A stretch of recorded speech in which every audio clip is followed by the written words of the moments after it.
colleagues, ready in the front? Okay, we will open this board briefing then at 2 p.m.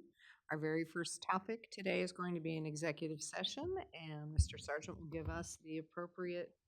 You're authorized to do so under ORS 192-6602E, and that's to consult with people that you have designated to conduct real property negotiations on your behalf. Perfect, thank you. So with that, we will recess this board briefing at 2 p.m.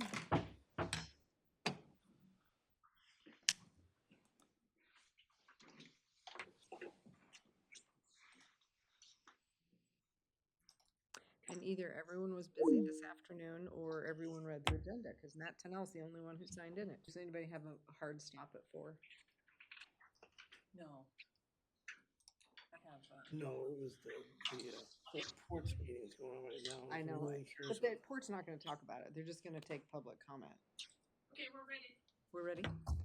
Okay, wonderful. Okay, thank you. We will reopen this board briefing at 3:15. I'd like to welcome Frank to come up. Yeah, do you have documents you want to hand to us? Sorry to Perfect. keep you waiting for 15 minutes. Yep, sorry about that. You just never know.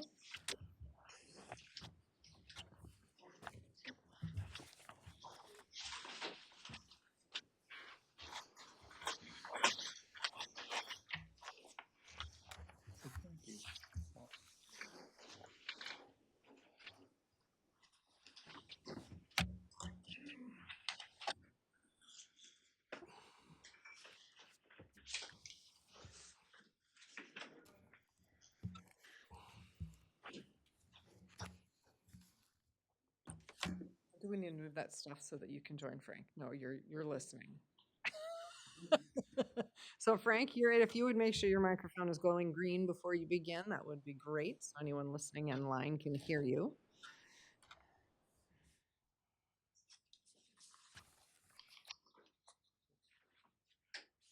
Just push the big button in the middle and it should have a green square lit up around it, and you know you are good. We're working, we're going. Okay, perfect. Well, we had a great lead in today at our regular meeting talking about the 2-year plan that goes with the contract. So here we are to talk about the 2-year plan. So Frank, I'm gonna hand it to you and give us any background that you think we might need, and Well, okay. away we go. Yeah, my intent is to talk briefly about the task at hand and to also give you some indication as to what's going to be needed and talk a little bit about the path to get to the point that we need to. It's not to get into too much weeds about the plan, but Right. but to give an overview of what needs to occur. So, Perfect. and then time for whatever questions you have. If you follow along a little bit with what I gave you, that will be um, uh, a little higher level. This local plan and budget template was put together with as a result of a collaboration between the Oregon Association of Oregon Community Mental Health Programs and the Oregon Health Authority in an attempt to align the financial agreement with dollars and supports that are provided between the time of January 1st, 2026 and June 2027. And there's some statutes, as they always are, that relate to this process and approval. And as I say here in this second paragraph, the task for the local mental health authority and the community mental health program is to determine the need for local services and to adopt a plan for the delivery of services to children, families, and adults and older adults, and to describe the methods by which the agency will be providing those services. Now, just as a little bit of a backdrop, but that you can look at is this next section, which is Appendix A, And that relates to I think it would be helpful for the, it'd be helpful for the commissioners to refresh an understanding of the local mental health authority and what that means. And in this first part here, the Board of County Commissioners are one or more counties and the relationship between the community mental health program. So therein lies a overview of a brief description of the LMHA. It might be helpful to look at some of the other components because they do relate to the plan that we are working on putting together. And it defines some things here. The local plan will determine mental health services and a way to adopt a plan for the things that I described. And here, a local mental health authority shall coordinate its local planning with the development of a community health improvement plan, and that it involves some partners. If you look on the front part here, which is, I think what I want to do is to kind of step you through the outline. And these are the things that not only do you have the backdrop of the statutory requirements, but I think if you follow along here with me in relation to the components of what it is that we're working on pulling together. Part one, part two, and then I'll just kind of go through that and describe some things, and then that might be an opportunity for some questions. So I want to have enough information, but not too much. Part one is description of the county's current continuum of behavioral health care. Not only does that involve the services that we provide, it also involves our partnerships with a number of agencies in the community.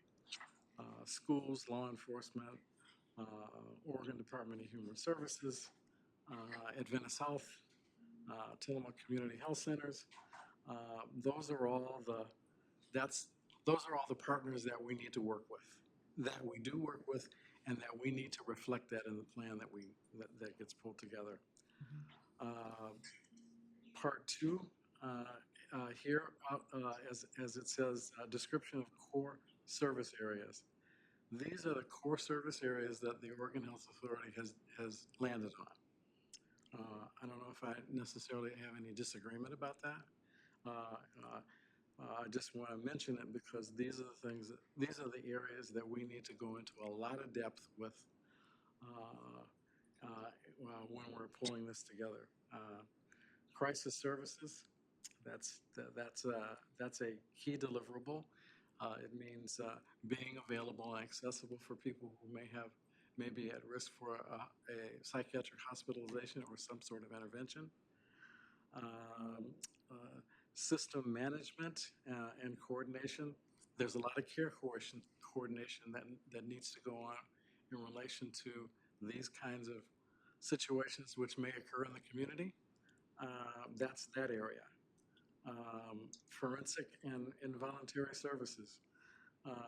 There are a number of times when there are concerns and issues related to persons who may need a hospitalization, but with whom there also is concerns about their criminal activity, and that is another major component of what would be considered the core services.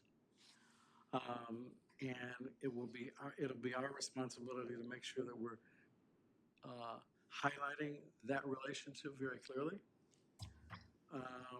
Outpatient and community-based services.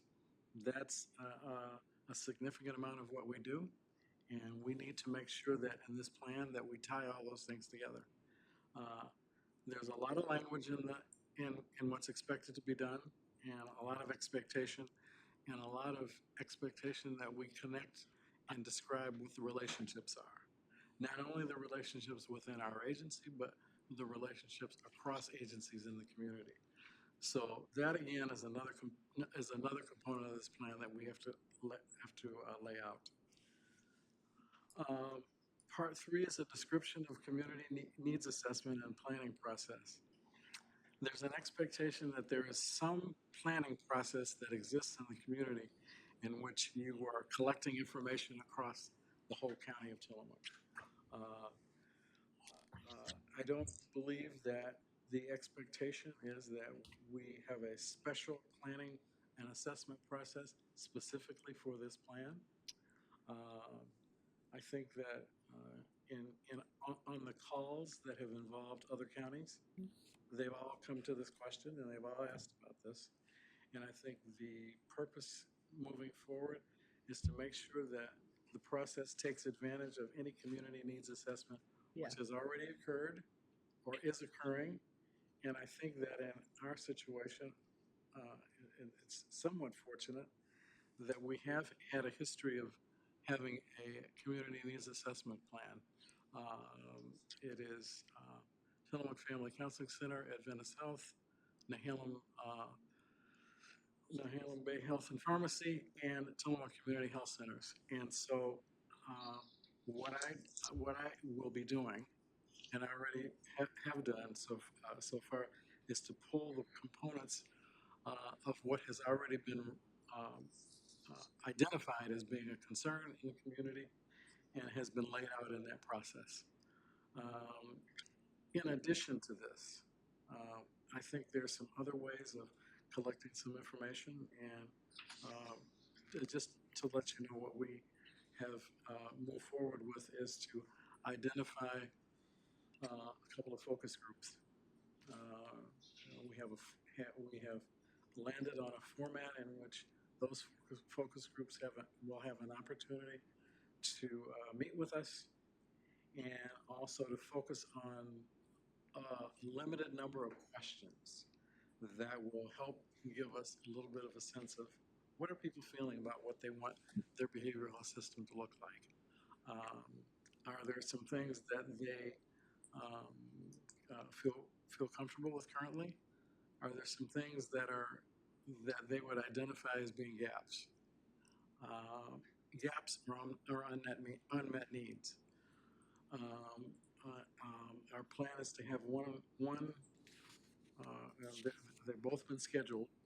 One will involve services for youth, another will involve services for adults. Um, the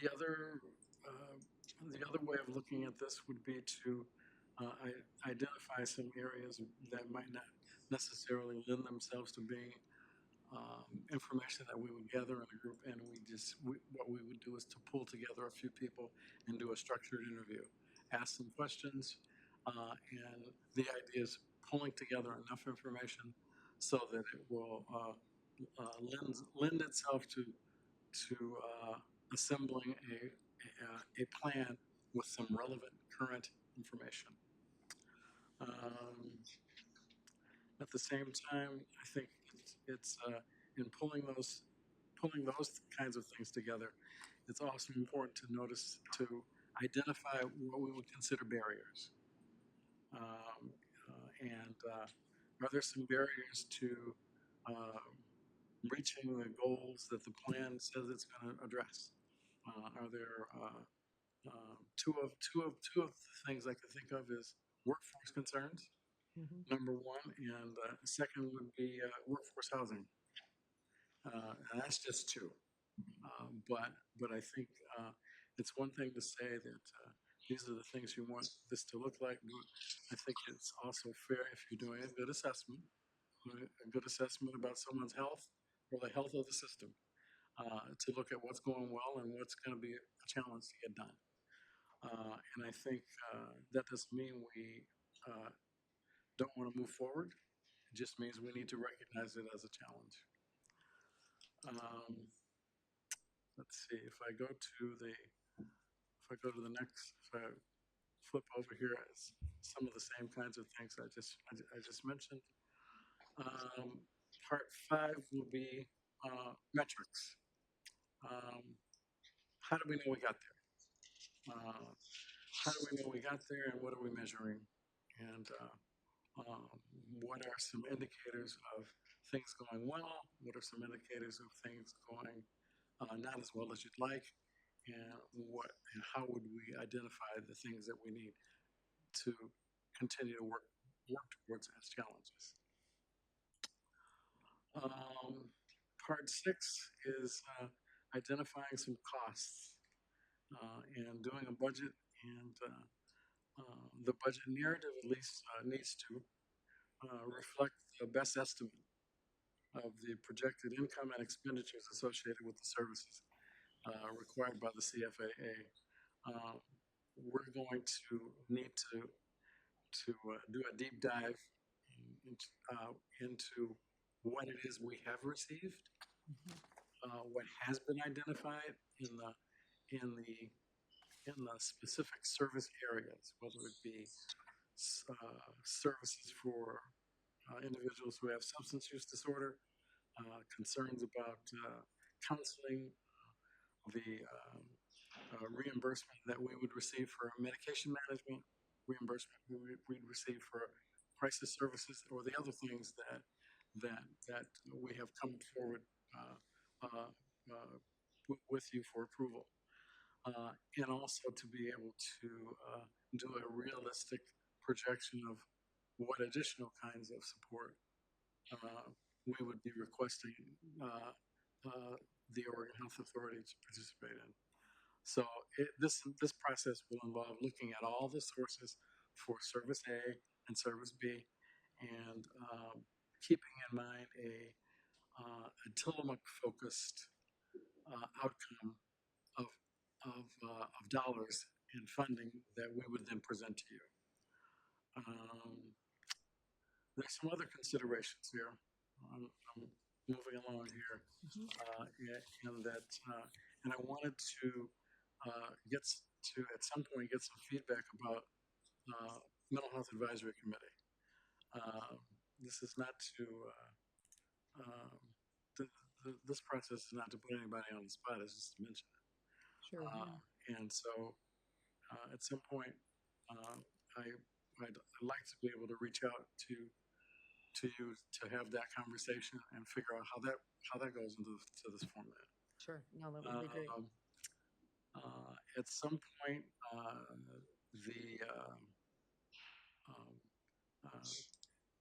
as this is set up, at some point I'll need to come back to you before the 1st of October and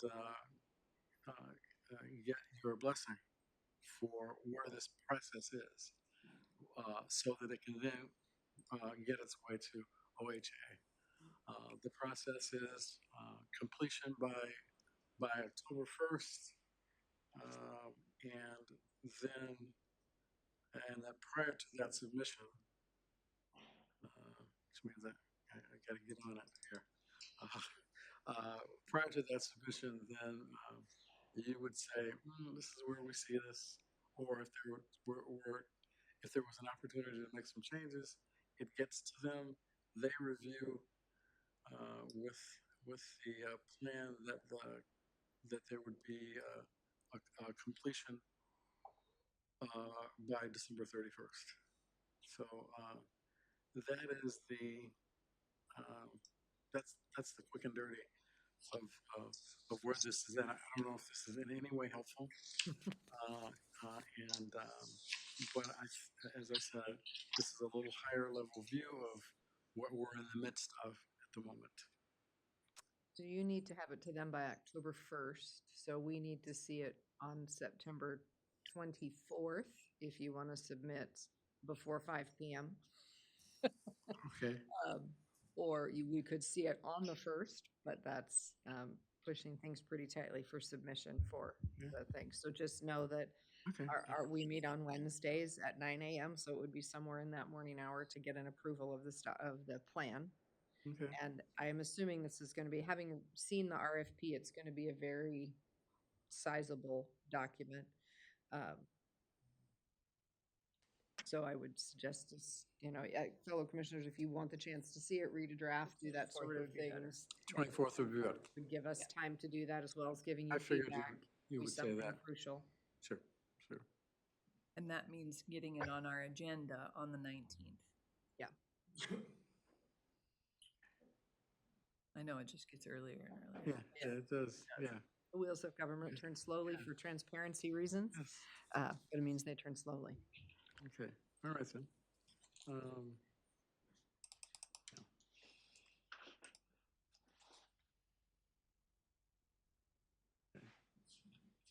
So commissioners, were there any other questions about the Do you plan or have- do anything? you have- do you- Why or how or anything that you'd like to know before we consider it on the 24th?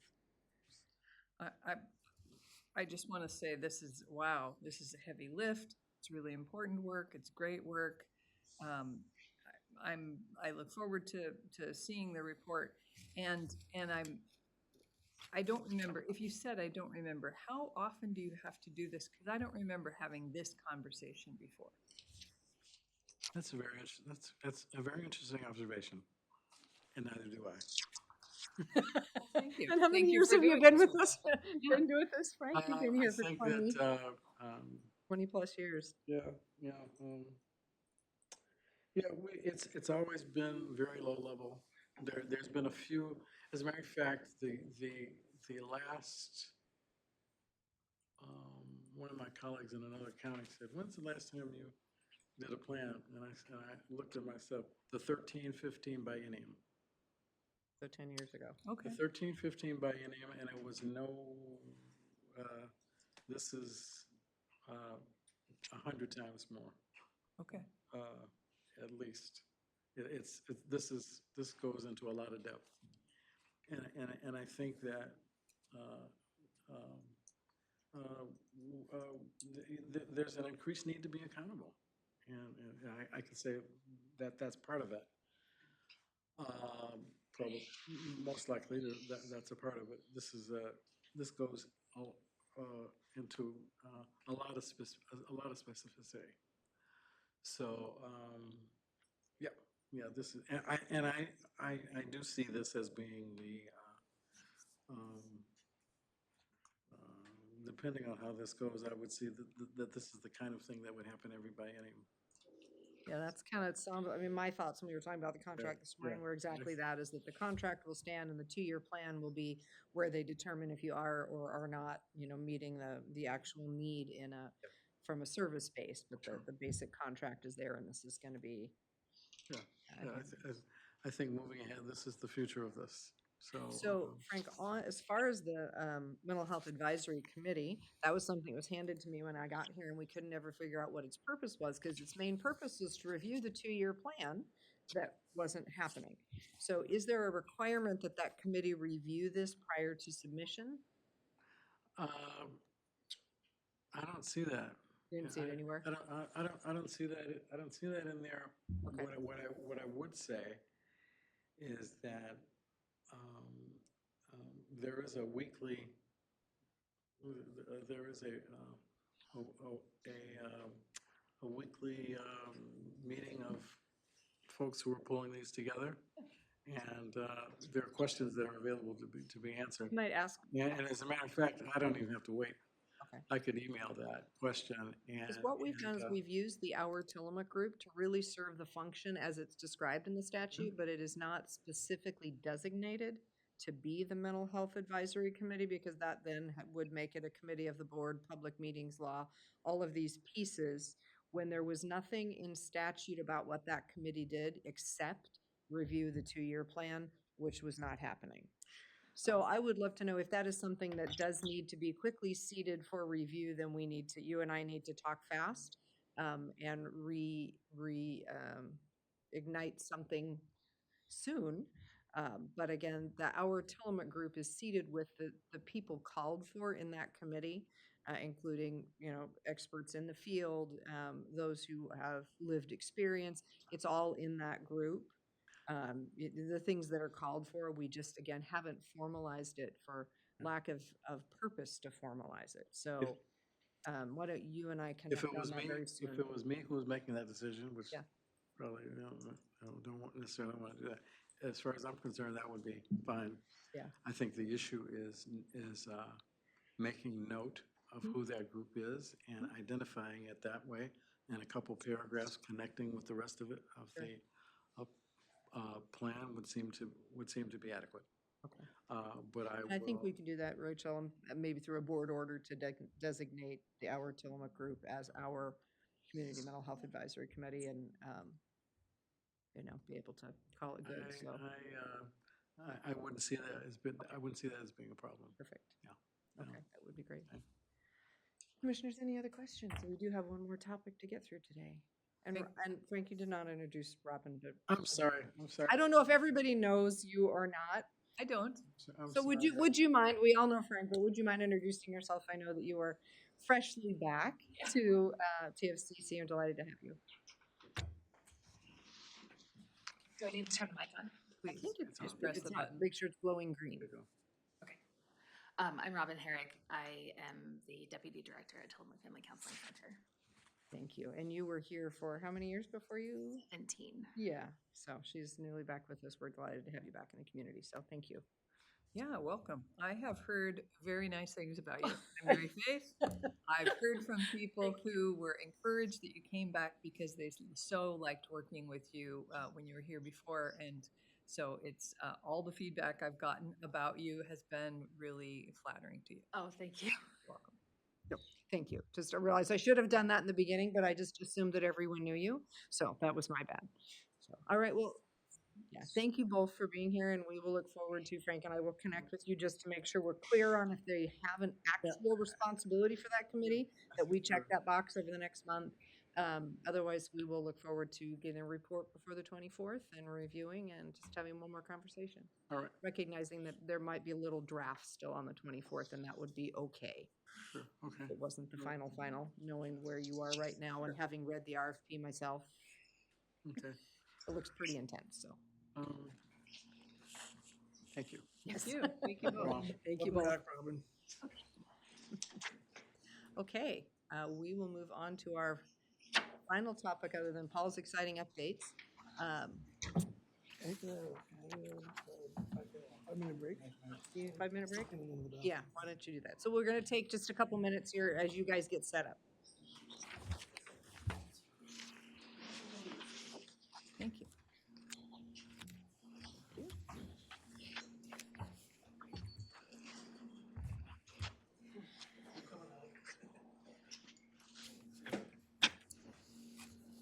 So we're gonna take just a couple minutes here as you guys get set up for, we've been sitting for quite a period of time here, so if you could give us just a couple minutes. Yep, Debbie, you wanna mute us for just a couple minutes and then we'll, when Paul gets back, we'll fire back up. Thank you. I went to the Appreciate you squeezing us in. For sure. And yeah, glad to hear about this project. I went to the Pearl on Saturday. I saw you. Okay, we will go ahead and fire back up here, and our next topic is the Tillamook County Moderate Income Revolving Loan, and we have Parker and Sarah with us today, so I will hand it to you. Good afternoon. Good afternoon. Yep, today we are here to talk with you about the Moderate Income Revolving Loan Fund. This is a program that has been long in the works from the state. It began, feels like a million years ago, and we have finally are coming around the bend and they are ready to begin operationalizing this program.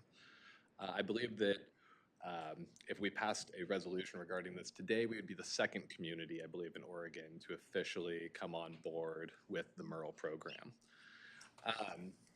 So before you is a whole bunch of information, including a copy of this slide deck and a draft resolution, as well as a white page that Sarah put together that really does capture the most salient points. But I'm here to go over kind of what next steps are, what MERL is, how it operates, how it'll fit into Tillamook County, and what's needed for us to go from here to there. And Cassandra's online too. Okay, good. I'm glad Cassandra's here digitally. Because she is definitely a big part of this, and thank you so much for all your help so far. So to begin the program, we need to have a draft framework for a resolution or ordinance to be implemented in Tillamook County. This effort has been led by Community Development with assistance from the Assessor, the Treasurer, and the Housing Commission. And like I said, Tillamook would join just a very small cohort of jurisdictions who are the initial participants in the MERL program. This program was established by SB 1537 and has $75 million in general fund allocation. $50 million are immediately available, with 25 being added after the second year. This is a program to support 120% AMI and below housing through a revolving loan fund. And this is a 0% interest loan from the state to the sponsoring jurisdiction, in this case, the county. 20% or $10 million of that is reserved for rural jurisdictions. And all of this is first come, first serve. So it's one of the reasons why we are trying to be as far out in front of this as possible as we look at that $10 million that is set aside for rural communities, and we want it. So the total amount, unlike other funds that we have talked about, where there is a per unit cap on it, the amount that's able to be directed to a specific project is dictated by two things. One, the anticipated tax on the improvements on the land. So once they're finished building, what the taxes would be. And then that is multiplied by the number of years we wish our program to be. So to use very round numbers here, if there is a $100,000 tax bill for a property and we go with a 10-year program, there would be $1 million of loan coming from the state to the county. It's 106% of the $1 million. So $1 million times 100 or times 1.06 would be the exact number that would flow from the state to the county. The county would then loan the 100% of the 10 years of taxes, grant the 100% of 10 years of taxes to the program up front so that they can begin construction and get the structure built.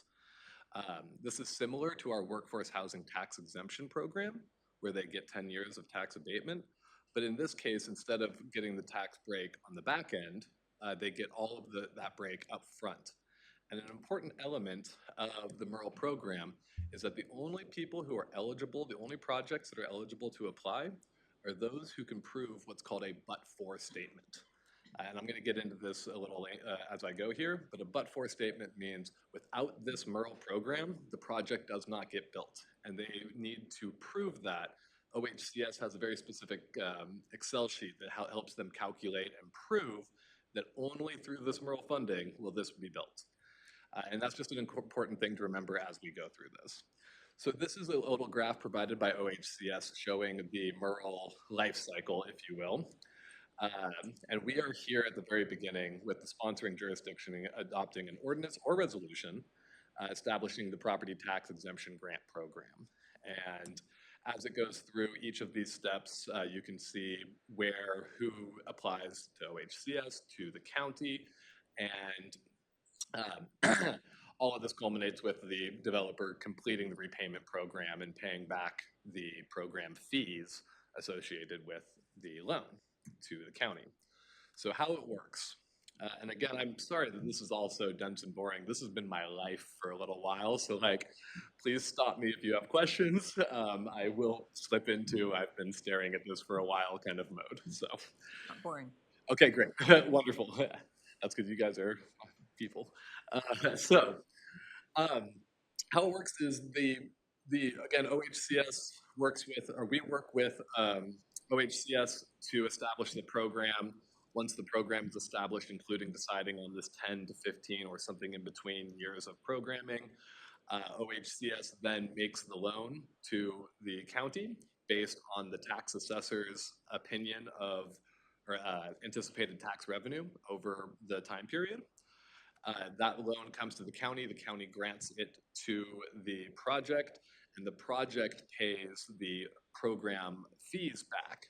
And those fees include 5% to the sponsoring jurisdiction, meaning the county, and 1% to the tax officer, meaning our assessor. So that's where that 6% comes in. Eventually, as these funds get repaid through the normal way you would pay taxes, the loan fund will begin to revolve, and more programs will be able to apply and come on board. So One of the great things about this program is that the local jurisdictions or sponsoring jurisdictions, meaning the county, we can add our own requirements. And OHCS is very clear that this is our program, that their job is to basically loan us that 0% interest loan on a project's 10 to 15 years anticipated tax. And from there, we get to decide what type of projects we would like to emphasize as being important for this. And so that includes things like housing type. We could say that this is only for large scale apartments, or must have X amount of units to be able to apply, or it only can be for middle housing. With all the wonderful middle housing code updates, it could be an option. So there are certain elements that we really get to pick what you would like to see in this program. There's some things that are required for everybody's programs. There must be compliance plan, local site approval, a definition of what local site approval means. We have to pick a utility allowance method, and that means when we go to establish the affordability levels of these housing units, we want to make sure that we are including utility costs and make sure that holistically the housing cost is affordable for the intended user. And so they require that we identify what our utility allowance method of choice would be. It's just one example of the types of small decisions we make as we develop our program. But the most important thing that we need at this juncture is a resolution providing the framework for the county to establish our program. And so in order to take this next step, we do not have to have every one of these decisions made. We don't have to have the entire program built out. We simply need to understand what choices we need to make, agree that this is a program we would like to participate in, and then pass a resolution that initiates the process for us to enter into the master agreement with OHCS. Oops. So the application process begins with provisional local approval. Again, coming back to our control over this process. And that means that no project will move from within just the county talking about this project up into OHCS reviewing the project unless it is given a specific resolution or ordinance for each project. So this isn't a program that gets up and running and you establish what the parameters are and anybody can apply. It really needs to go all the way to you guys before we can then take it to OHCS. Once it does get to OHCS, they're going to go through it with a fine-tooth comb. That is, a big part of what they do is review these types of projects.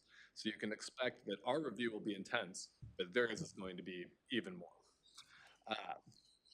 So, yes. Funds are reserved upon submission. So as soon as a project submits to OHCS for their review, those funds are held and somebody can't come in front of them and take it. There's a review period of 14 days if there's anything wrong to cure any application, again, to make sure that you hold that money for your project while you're in the application process. Nobody likes to apply for something and at the last minute get the rug pulled, and that's what they're trying to avoid. Once the approval from OHCS is granted, that leads to a loan agreement being generated, and that is between, again, the county and OHCS. And then finally, the projects must pass that but-for test. And I'm happy to go into as much detail on that as you guys would like, but you can believe me, it is expansive and a very boring spreadsheet. And then finally, we have to do annual reporting in the same way that we ask our recipients of our housing fund to report annually. OHCS wants to see a similar report come out.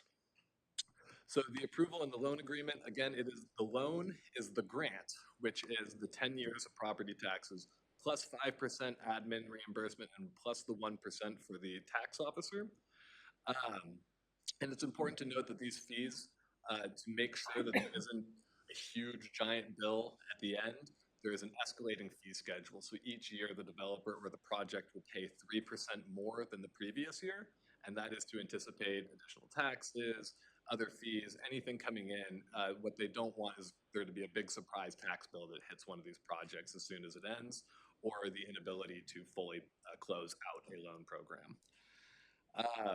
And again, the project-specific ordinance is required, so we will review and have to have a resolution or ordinance for each project that comes through.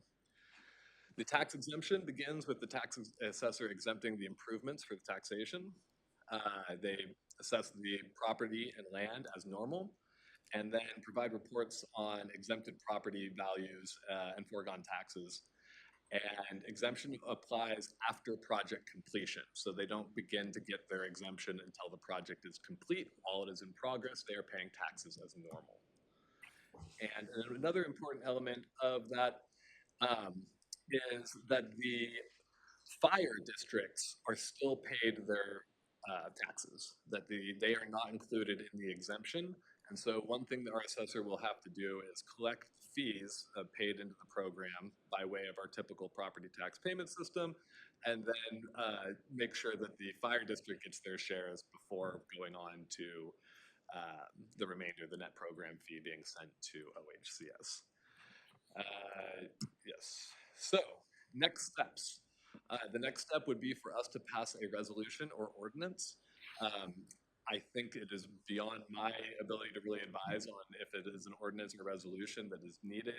OHCS has been very clear that they will accept either, so it is really preference or on the advice of council what direction could be gone with that.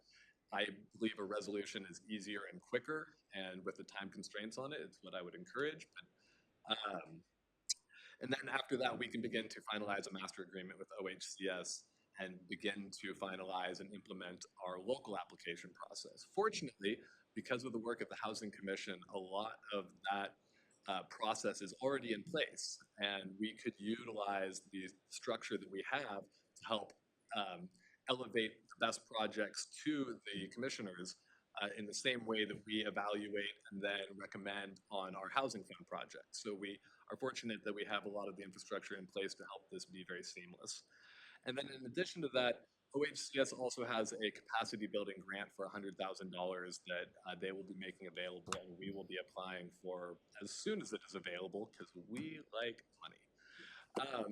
So the decisions before you today, in some ways that you could really help me go forward and continue to work on this, is to identify if you think it is an ordinance or resolution that is the correct path. Providing any type of guidance on 10 to 15 years of tax abatement or something in between is another direction I could really use some clear direction on.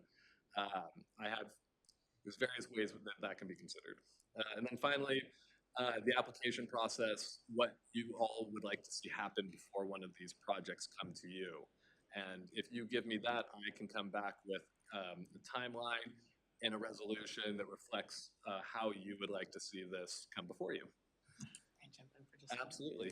So that was great, Parker, thank you. As outlined in the memorandum, there's 2 steps we must have in place to accept applications and send them to OHCS. It's the resolution or the ordinance and the master agreement with OHCS. They have said we can build the plane and fly it at the same time when it comes to the process or anything else. So that's great for us in our efforts to get applications in the pipeline for this funding in the small 2-year window that's earmarked for rural counties. Because whatever is not used by rural counties in the next 2 years goes back in the bigger pot for everybody. So we want to make sure we get our piece of that before we're competing with other areas to get it. Also, I don't know if Cassandra has anything to add, but with that, the 5 to 10 years, just one of the things we've been cognizant of is, what are those long-term tax implications to the general fund? So if you want us to do some work on that to really determine what that sweet spot or that magic number is, then that's something that we're happy to do with Cassandra as well. Thank you. Thank you. I think all of that just is on this slide as well, with the resolution and master agreement in place by September as a goal. The MRL application process ready as the fall begins. We're hoping to accept applications in October and then continue by applying for that capacity building grant to help us continue the work. And then, of course, continuing to collaborate with the assessor, treasurer, you all, and the Housing Commission. Thank you. Okay. Thank you. Thank you for moving through that. And I do see that Cassandra is with us, and I did talk to Cassandra about this to make sure that she was on board and we hadn't asked for something that was too much. So Cassandra, I don't know if you want to say anything quickly as part of the presentation before we dive into kind of looking at our decisions for today. Hi, I should just come over, but I won't. I'll just do We this. don't want you to have to come all the way over here.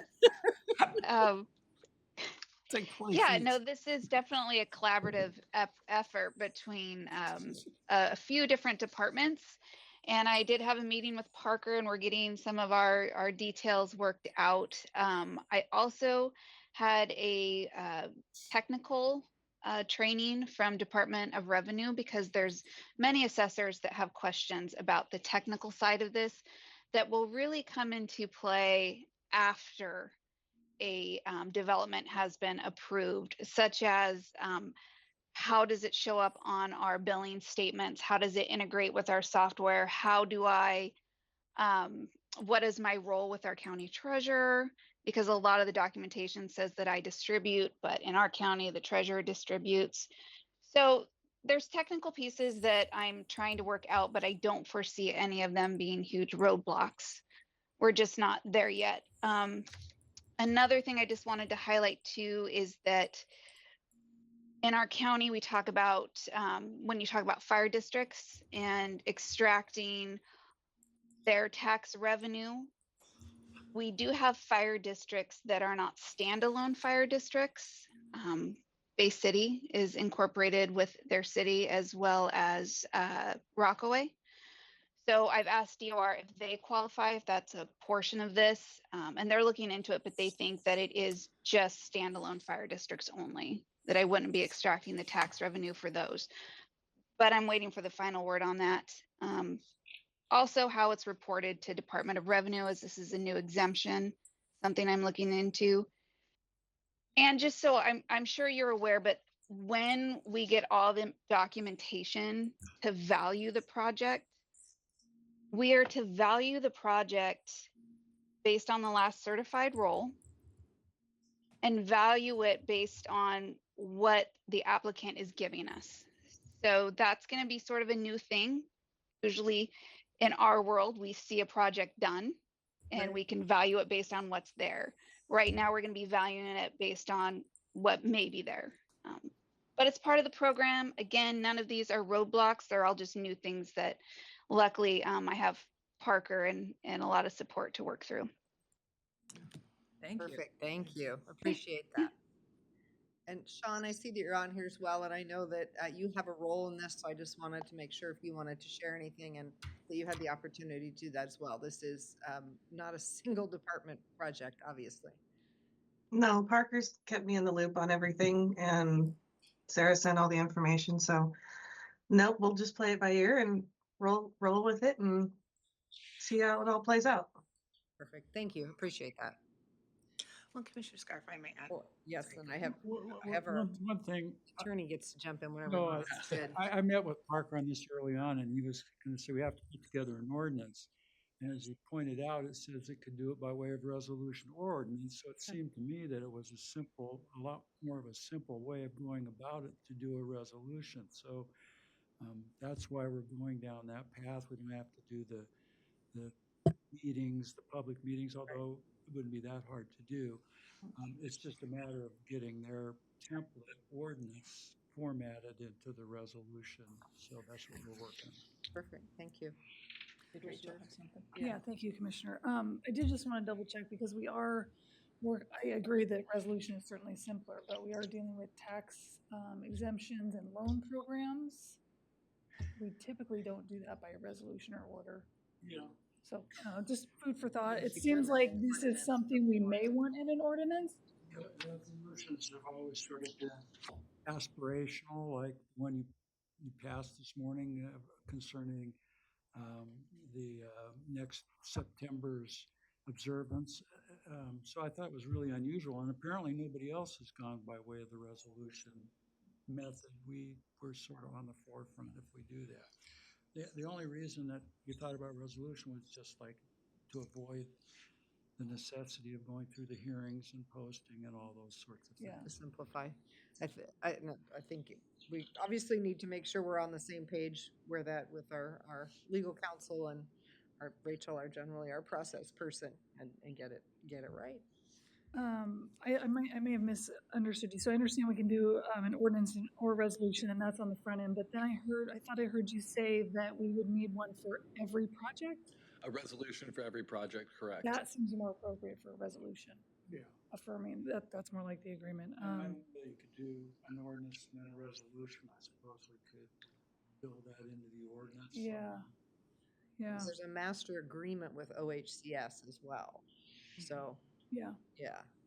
And then in just skimming the materials, it appears there is a lot to this program. And if we are building the plane as we're flying, which I'm well versed in doing that all the time, Nothing new. establishing a program such as this on the fly, I guess, gives me a little bit of a pause just because of the type of program it is. I think this is a great program. We want to get it right. There's a lot of financing involved. And so just some thoughts. So, And just one last thing. Yeah, Can you and use then this I for wanna speak to that. infrastructure on the raw property. Yes, infrastructure is a acceptable use Yep. of the funds, yeah. I saw that. I just didn't know how much we would have to know about what we're going to build there. So it's more about that but-for statement. Okay. That's what really kind of checks a lot of this. Okay. Because if you can't prove that without the MURL funds, nothing will get built, then you don't have enough information. But if you can prove that, then there is enough information, the project's far enough along that you should be able to prove that. And so we should have a pretty good idea of what's happening. Things can change in development, and somebody who gets approved for a project, the project can change. But if it changes significantly, they need to come back to us, inform us, and we need to allow it. So we should either know what is being built, what it'll look like, and what its needs are, or we will be kept appraised as the project progresses. And because we're developing the program, we could elaborate on the types of things that exactly. we want to Yeah. So in my conversations with OHCS that I had preparing for this last week, they were going to hopefully be joining us Yeah, I didn't today. see any. Didn't see them here. So they have offered to help us build the plane. They want that strong engagement. One thing they said is they cannot figure out why other counties and cities are not taking advantage of this, and they want to see this successful. So we wouldn't be building blindly. And that's really what that $100,000 is for as well. And our hope is that we would share that with the assessor's office. We could share it with the treasurer's office and others with Parker in that leadership position to help build the plane that's going to take all of us. But OHCS will be there too. So they've already committed to that piece. In terms of the resolution versus ordinance, I share your concerns, especially because the property tax exemption we did do through ordinance.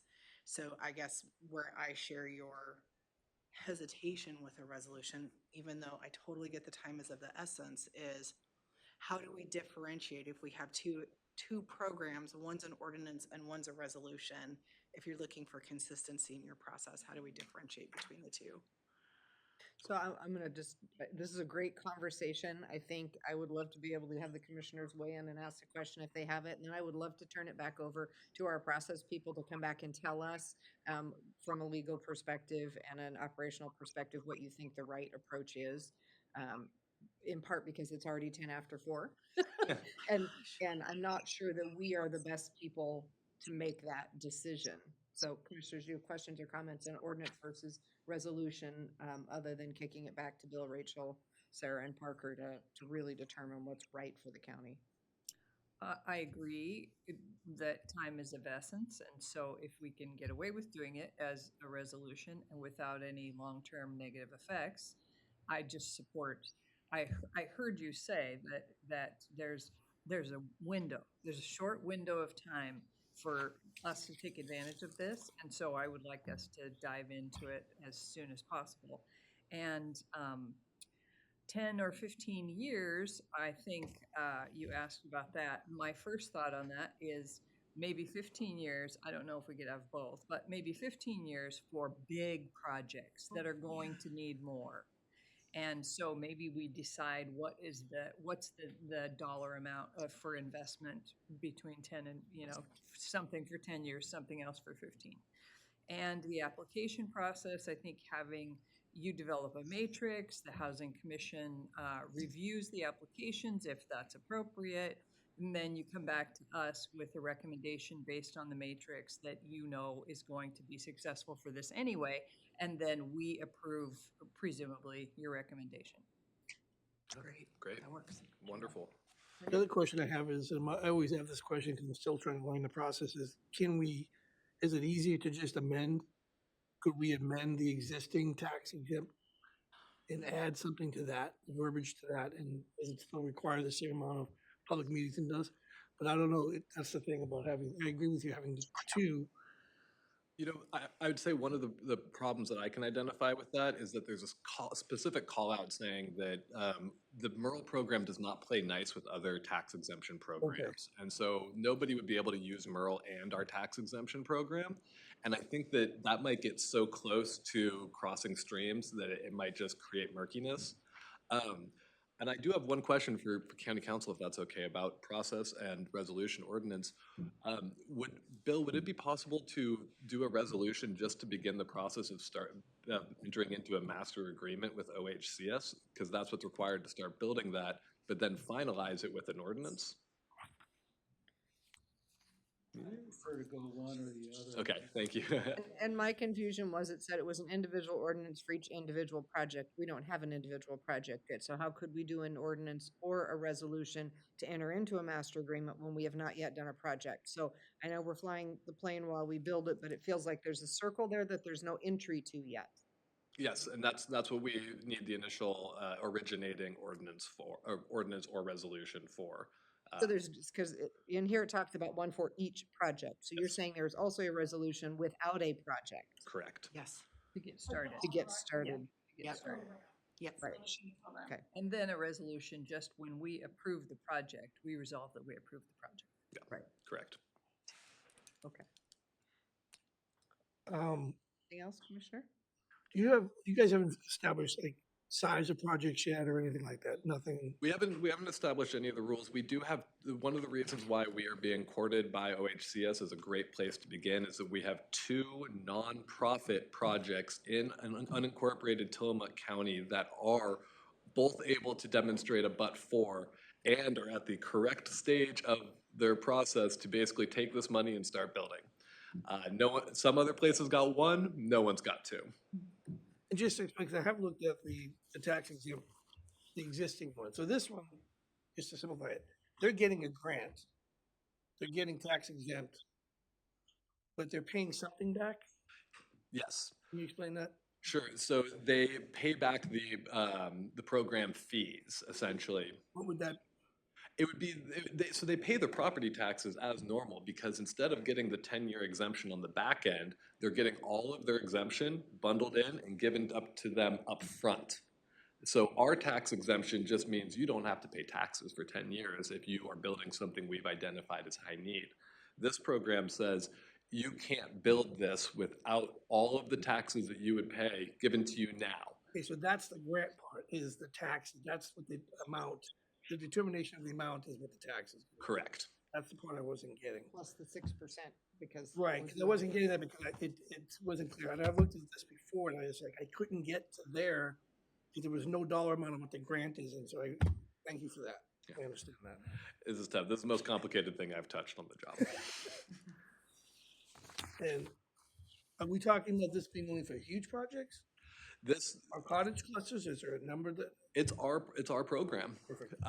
And I will craft it to be whatever I'm directed to. And I can have it reflect our H&A.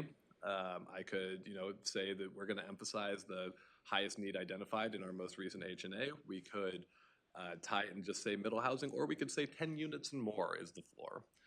There's many different ways we could do this, but I need your approval to even begin to move forward on those. And what was the date? The goal would be to have a resolution in place right now. The current timeline would be for September, end of September. Is that even possible to do an ordinance that quick with public meetings? No. But it is a resolution. We can do a resolution. Yeah. We could do a resolution that allows us to get the master agreement Yes. and we could get the ordinance started so that if we need that ordinance, we can be in process. Yeah, and we could make it so that each project is an ordinance, if that would, no, okay.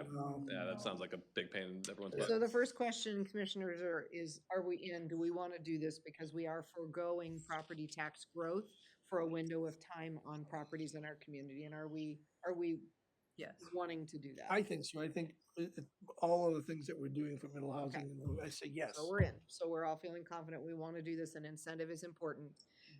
So then we would like to go ahead and come up with a resolution that is that beginning point that allows us to get the OHCS master agreement in place and to go ahead and start drafting an ordinance related to defining the program because we feel like we need that because it's a tax thing, and go ahead and start working toward that. In terms of the 10 to 15 years, you've gotten a little feedback from Commissioner Bell. I don't know if you had any feedback on that, or you want Parker to kind of put something Yeah, I like the together, bring idea us some of having the options options. maybe? Yeah, so maybe bring us some options. Because the based current on one is your a housing 10-year, knowledge. but then it can be renewed after 10 years. I don't think there's a renewal, you can't it's renew full it. 10 years. Not this one, the other one, the existing one. No, Doesn't? It's just 10. And it's 3 or more units, so maybe we could do a 3 or more and a 5 or more to give people some options, or 10 or more, and then we could maybe put some units proportionate to an exemption timeline. Totally. And the other thing that is built into this program is that but for. You could even go and say, hey, as anybody who can show that if it's 11 years, 12 years, if you can prove your but for within this, we will give you whatever it is that you can prove. Yeah, I think we want to build it with as much flexibility as we can, because it really is different than our other program. Our other program assumes you have the money up front to build it, and that what you're doing is you're keeping your financing in a good place by not having that expense going forward.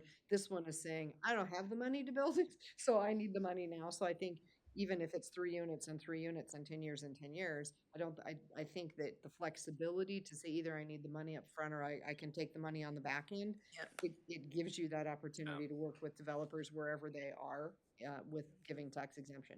But I would love for you to kind of just use your housing knowledge and what you're seeing in the community, what is coming out of the HNA, which we haven't seen yet, to kind of help put some scenarios together, perhaps to bring back to us for us to give you feedback on and choose. Absolutely. You can use this money for anything, for utilities.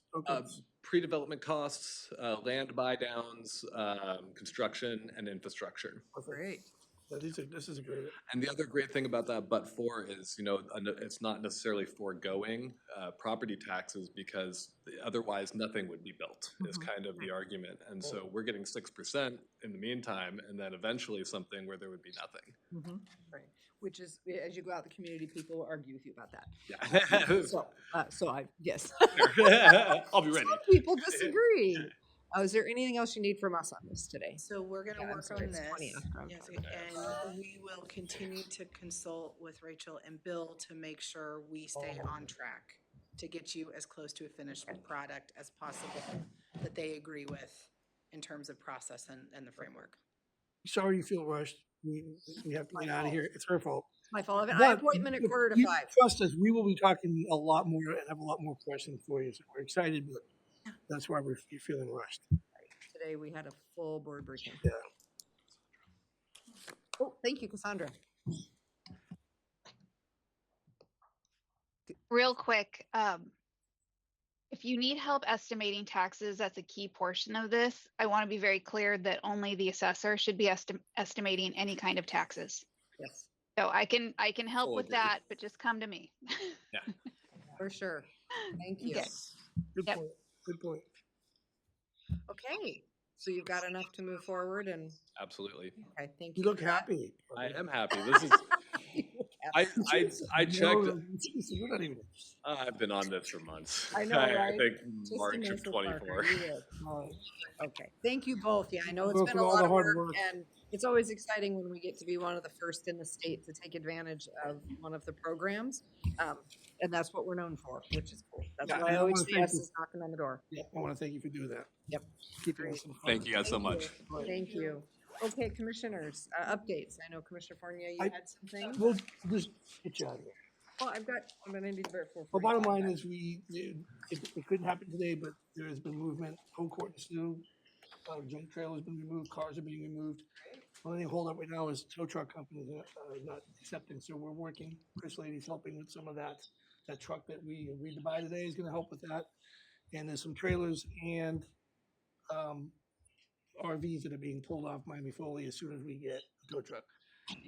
Not the big project, but all those other ones that are on the way. So I want to thank Sheriff Brown because I lit a fire on his butt yesterday and he's been working hard and making space over at the port for these things. So you gotta go. But it's Very good cool. news. I want the public to know, I want you guys to know.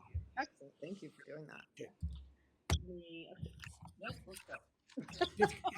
I know it's 20 after 4. We've already all been here longer than we were supposed to. Anything, Rachel? For us? Nope.